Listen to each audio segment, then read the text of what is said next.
Alright, you've seen the title of this video. Yes, I actually did ditch the virtualization solution that I've been using for the past 2 years, and have used to make most of this channel's videos up until 3 months ago, and that's VMware. A few months ago, I swapped it out for another virtualization solution. So now before I go over what virtualization solution, or I should probably say hypervisor, I'm using now, I'm going to go over why I switched from VMware. And first one being is that VMware is proprietary software. Now I know this might not be a big deal to a lot of you, but I'm sure for some of you it is. And I felt like this is something that I had to take into consideration. And I feel, after all, if this channel is dedicated to promoting free and open source software, then why am I relying on proprietary software to make most of my videos? And the second one is that I've actually found a more stable and more professional alternative, and it's called KVM. Now, KVM stands for Kernel Virtual Machine, and what that does is, in the Linux kernel, this is Linux only, by the way, so you can't use this on Windows or Mac, for example, will run your virtual machines in kernel space. This can potentially be more efficient for virtualization, allowing for smoother virtualization experiences. Now, to be able to really use this, you need a graphical front end for KVM, and the one I use, and that I'm sure most people use, is called Virtual Machine Manager, and the layout is pretty similar to other more popular hypervisors like VirtualBox or VMware. It actually won't take long to get used to the new UI, at least I'd imagine. But again, this application is only a graphical front end. It doesn't actually run the virtual machines. Like I've already mentioned that the actual virtual machines run in kernel space. But anyway, without further ado, I'm going to go over how to use KVM and Virtual Machine Manager. Now, before I jump into this though, this video was made with people switching from VMware to KVM in mind, but you can take all these points and apply them to a VirtualBox to KVM scenario if you're coming from VirtualBox.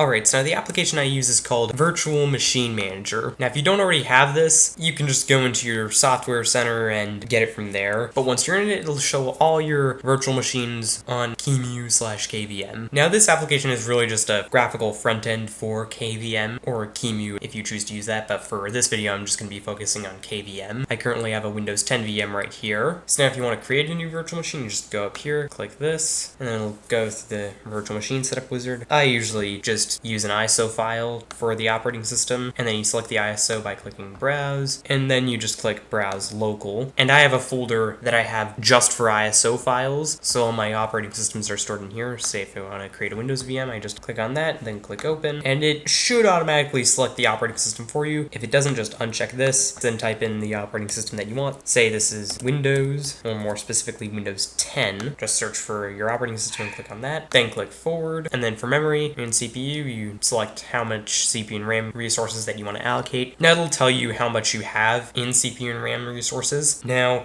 you never want to allocate more than half of your CPU and RAM resources just to avoid crashing your host system or making it unstable. For this video, this should be fine. And then you're going to select the disk image. Now, for my use case, 40 gigs is fine. However, depending on what you plan to do with this VM, you're probably going to want to increase that. So just keep that in mind. And then you select the names. Now it has to be all one word, all lowercase, and it has to be unique to the VM. If you come down here to network selection, you can select what type of network you want. Now, if you want to bridge it to the network on your host system, then you just select whichever host device you have. If you're on Wi-Fi, you're going to select the host device starting with WL. If you're on Ethernet, you select the host device starting with EN. If you have multiple network interfaces, you're probably just going to have to try each one and see what it is. But I imagine this won't be an issue for many people. Now, that's just if you're bridging. If you're not sure, you can actually just leave this at default, which is NAT. So basically, it'll share your host system's IP address with your virtual machine. Now, if you try this and it doesn't work, you can always just bridge the network connection for your VM. So if you check off customize configuration before install,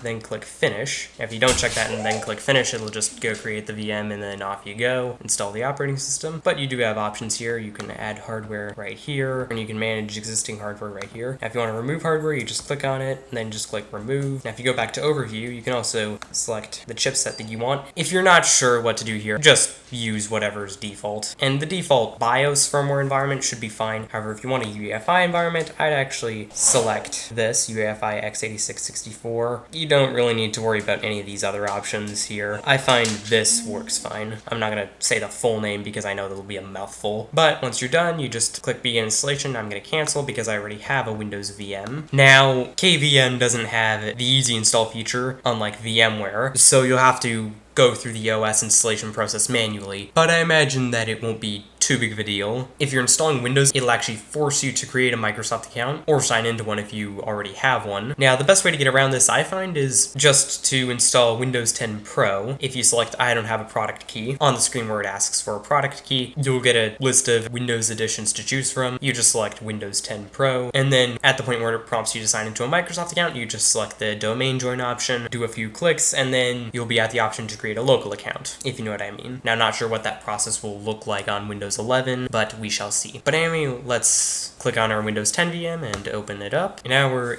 in our VM. Now it's not running, obviously, but anyway, let's go to our virtual hardware details. You can see all the hardware that we've added here. You can change how much CPU and RAM resources are allocated to your VM. Now, I don't know of a way to change your disk size, so keep in mind that once you create your disk, that capacity will be final, at least as far as I'm aware. And then for your CD-ROM, you can select the ISO that's loaded into it, and you get your virtual network card here where you can change your VM network configuration, and everything else I'm sure is self-explanatory. But anyway, let's actually go back over here and to show the graphical console and boot up this VM by clicking this little play button. And now we're booting into our Windows 10 VM. So now just quickly, just want to go over, if you come to boot options here, you can just enable the boot menu if you want to have access to it. Then you just hit the escape key to get access to the boot menu when prompted. Now you have to do this quickly. Now if you're on UEFI, you have to actually keep pressing the escape key until the UEFI settings appear right after you power on the VM. So now if a particular piece of virtual media is not showing up in your VM's boot menu, just come over here and make sure that's checked off. But anyway, let's pop back over to Windows, and oh, look at that, surprise, surprise. Windows is already finished booting up. It's just taking its sweet time logging us in. And now you can use your KVM just like you would use any other virtual machine. So now there's one extra step if you're running a Windows KVM, and that is you're gonna have to come over here to github.com/virtiowin/virtiowin pkg scripts. I'll have that link in the description. Then you're gonna scroll down to the stable virtiowin ISO. I would strongly suggest using the stable as opposed to the latest because, as the name suggests, stable is the most stable. Now, resist the temptation to just go after an individual exe file. I'd go get the ISO, and by the way, I'd do this on your Windows 10 VM. Once you click on it, it should start downloading. If you get a prompt, you're just gonna have to click save, and once it's downloaded, you're gonna open up the ISO file. Windows will automatically mount it for you, and then you're gonna run the virtiowin guest-tools application and follow the on-screen instructions, and it'll go install the KVM guest-tools for Windows for you. Now, Windows will ask you if you want to install a driver during the process. It'll be from Red Hat. You're gonna click install, but anyway, we can close out of this. Now, if you want to mount a USB device, you're gonna have to come over to your hardware, click add hardware, then click on USB host device, and then select whichever USB device you want to add to your VM. Now, just keep in mind that your host system and your guest system cannot use a USB device at the same time. But anyway, you just click on the device that you want to add to your VM, then you click finish, and then it'll show up in your VM just like a regular USB device would on a physical machine. So now if you want to unmount it from your VM, and you'll actually have to do this manually once you no longer need the USB device in your VM, you have to actually come over here and remove that USB device. So now if you want to mount the VM disk to your host system, first of all, you're gonna have to shut down the VM. Let me go do that right now. So now once your VM's shut down, you're gonna open up terminal, then type sudo guestmount -d, then type the name of your VM. In my case, it's win10, and then -i, the mount point where you want to mount your VM. In my case, I'm just gonna do /mnt, since that's the tradition. Then press enter, punch in your password.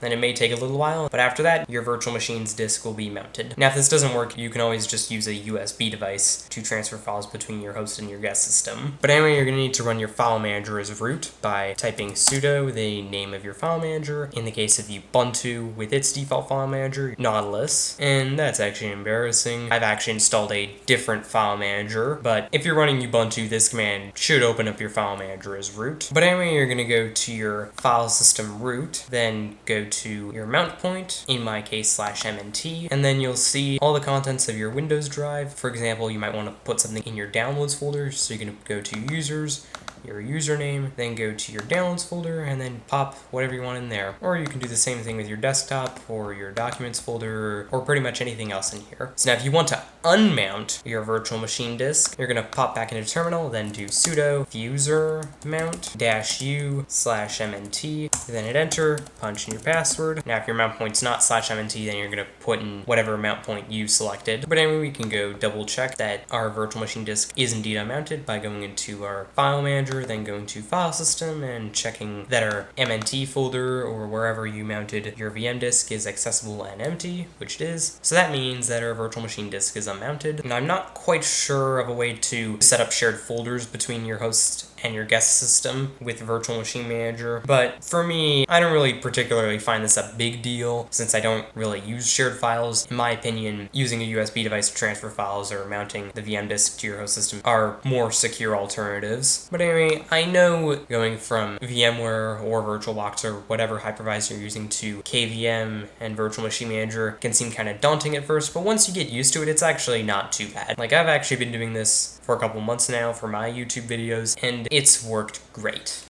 And that was my tutorial on how to use KVM and Virtual Machine Manager. So thanks for watching. If you liked this video, found it was helpful and informative, hit the like button, share this video with your friends, subscribe to the channel, and leave a comment.